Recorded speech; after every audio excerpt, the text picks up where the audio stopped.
So I wasn't quite able to find a pre-made tutorial video online that I liked that kind of showed some of these techniques. I want you to play a little bit with digital painting next. And there's a bunch of different things you can do with this, and there are a ton of different ways to do it. And so I wanted to start off pretty simple, looking at and using techniques almost similar to the way that they do like cell shading. So just to keep things simple, I went with a black and white photo, and I started working with this image. And I'll show you how far along I am, and then I'm going to switch to this image and kind of show you some of my steps through it, so you can see sort of what my strategy is. And this is Wes Anderson, in case you don't know him. So here's the first image, pretty large. One of the reasons I chose this image was because if I open the actual image itself, it's actually a pretty large image, so that gives me some good detail to work with. I also liked that it was black and white in some ways because that also means that my color palette is very limited. So I'm going to slowly add on my layers or my groups of layers so you can kind of see the different effects.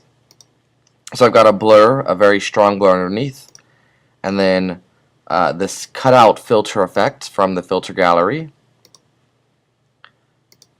Then I have this this here that is dulling some of the brightness areas.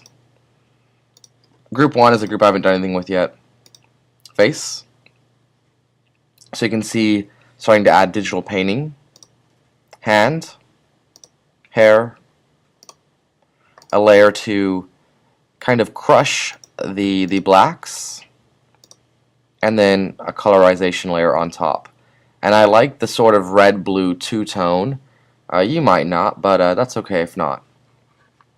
So before we get much more into things, I want to show you sort of the face. So there's the original face, and here's sort of my 3-tone / 4-tone digital painting of it. So inside of here I've got 3 base layers, and I'm going to go ahead and zoom in to show you a little bit better. So 3 layers. So the very first thing was I started with the mid-tone, and I took this tone directly from his face. So I found a mid-tone in here that I liked, and that's where this mid-tone came from.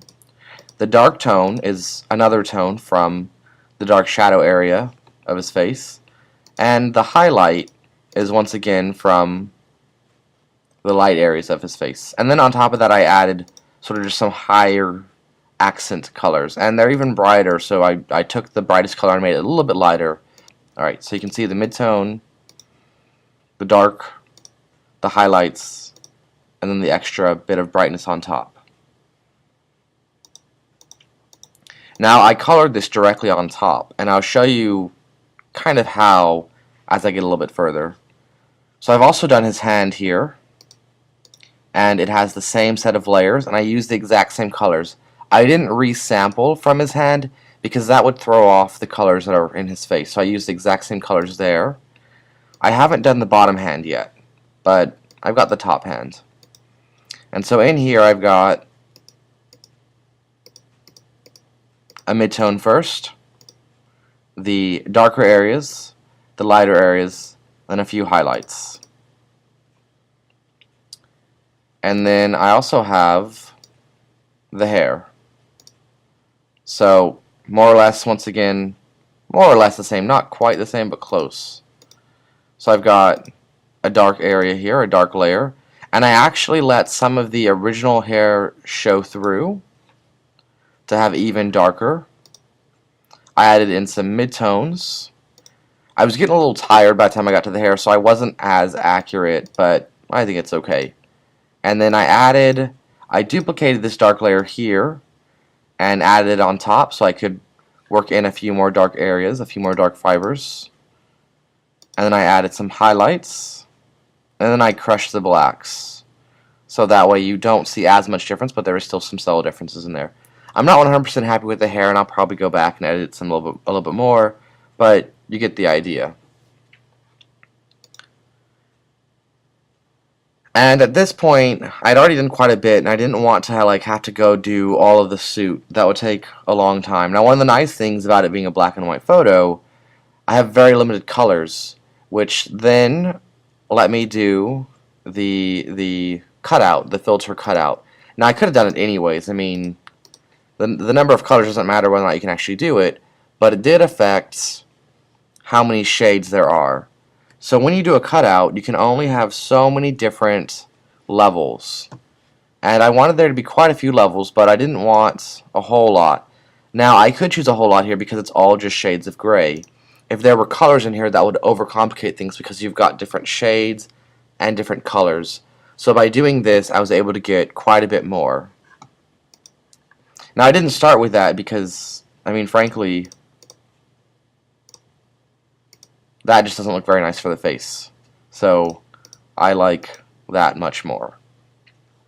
But I'm still getting some of those tones there. It's just not near as smooth. But I think that's okay because it's just clothing and it's just a chair.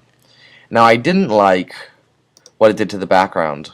So if I go back in here into my filter gallery, you can see what it did to the background. I didn't like the background like that. I wanted it to be more of like a soft, like out of focus look. So I also did a Gaussian blur, and I have this on top of that, and so I put the Gaussian blur, and I just started erasing where I needed to get sort of this soft look. I'm not 100% sure if I like it, but it works for now, and I can go in and change it a little bit more later. But you're starting to get the sort of the look that I wanted to for sort of this digital painting look. I need to go in here and I need to finish the other hand, and I think I do need to do something about this background because it's not quite the way that I want. I think when I'm happy with everything else, this will be distracting, especially some of this area here, but you get the idea. Oh, and then I also added this color lookup layer. So if you're not familiar with color lookup, that's down here in the adjustments, and it's in here in color lookup. Now, if you're not seeing color lookup, that probably depends on which mode you're in. If you're not in 8-bit channel mode, you probably won't see that. But it's a pretty cool thing you can do here. If I open my properties window,